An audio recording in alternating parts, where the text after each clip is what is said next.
Hello Internet, I'm Robbie, and Nick is missing. I don't really know where he is, but today, anyway, we're going to do The Dark Knight Rises. You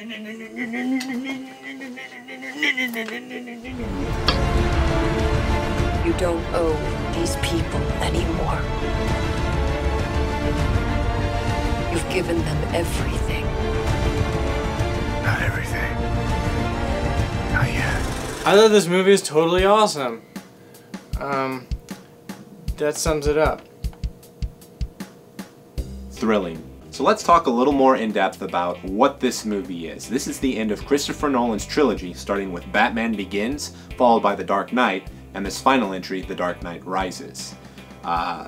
This is, I guess, a culmination of the storylines that have been building up. And one thing that may be kind of surprising is how much this film has to do with, yes, both the two previous entries, but more specifically, Batman Begins. If you haven't seen that film in a while, you might want to brush up because there are some key components of that that play very heavily into this film.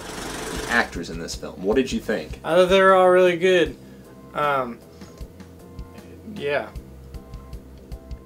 I really like Joseph Gordon-Levitt. Oh, me too. He was in Angels in the Outfield, and I love that movie. So a lot of people have had complaints about Anne Hathaway's performance in this movie. I tend to run in the more comic book, kind of geeky circles, and most people feel that her performance as Selina Kyle just didn't match up to the comics, and that she just didn't do a good job.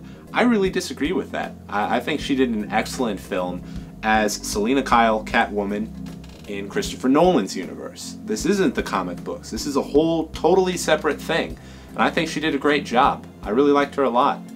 Have you ever seen Love and Other Drugs? Yeah, it was actually a really good film. Did you like it? Yeah, the parts I saw were really good. The bad guy in this movie was Bane. And I thought he was really awesome and actually kind of scary. And I thought he made the Joker look like a bitch. And all you people that are complaining about not being able to understand him, I mean, I guess that it was tough to understand, but I could. As for the rest of the principal cast, let's run down the list. You've got Morgan Freeman returning as Lucius Fox for the third film in a row. Did a great job. I love Morgan, you know, positive and solid as always. You have Marion Cotillard or Cotard, something like that. She's in there as this woman, I can't remember her name, but she's Bruce Wayne's love interest. She did a great job. Glad to see that she's back. Loved her in Inception, loved her in this. Then you have Michael Caine, who returns as Alfred the Butler, and I gotta say, I was a little disappointed. Not so much in his performance as in aspects of the film that make him absent for the majority of it.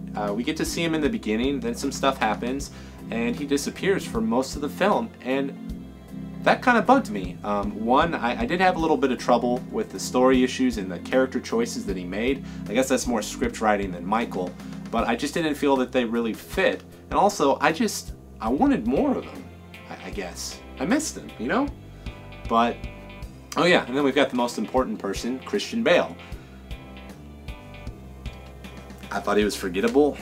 I just didn't find his performance all that impressive. I don't know if it was that he just got outshined by everyone else in the film, but I just didn't really care for what he did, which is kind of weird considering that he's Batman, spoiler, and Bruce Wayne. So though he was the main character, I really felt that he just didn't leave an impact. And then there's Gary Oldman, who returns as Jim Gordon.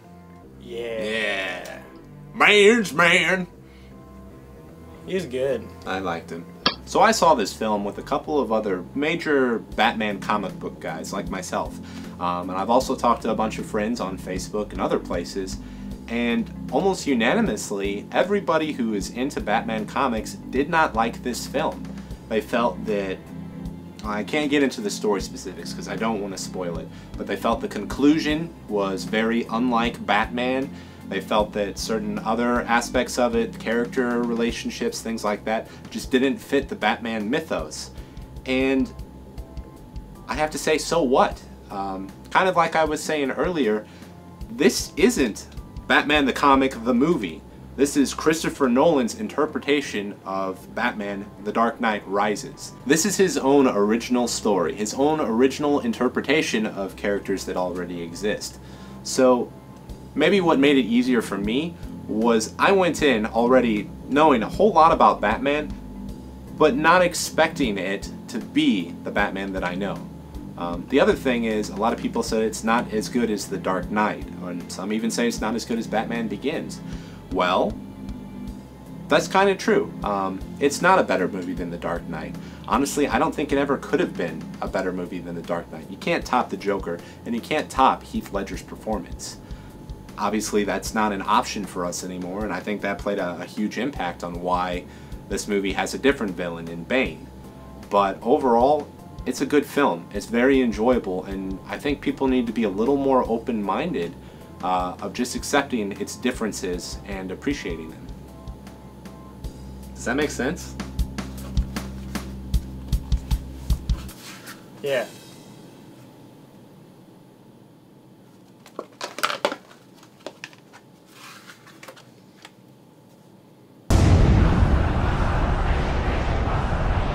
Would you like to know more? If so, you should check out a couple of comic book series that relate to this film, both in terms of story and character development. Check out Batman: No Man's Land. And you should also see Batman: Nightfall. Hopefully you'll enjoy this and it will improve your movie experience.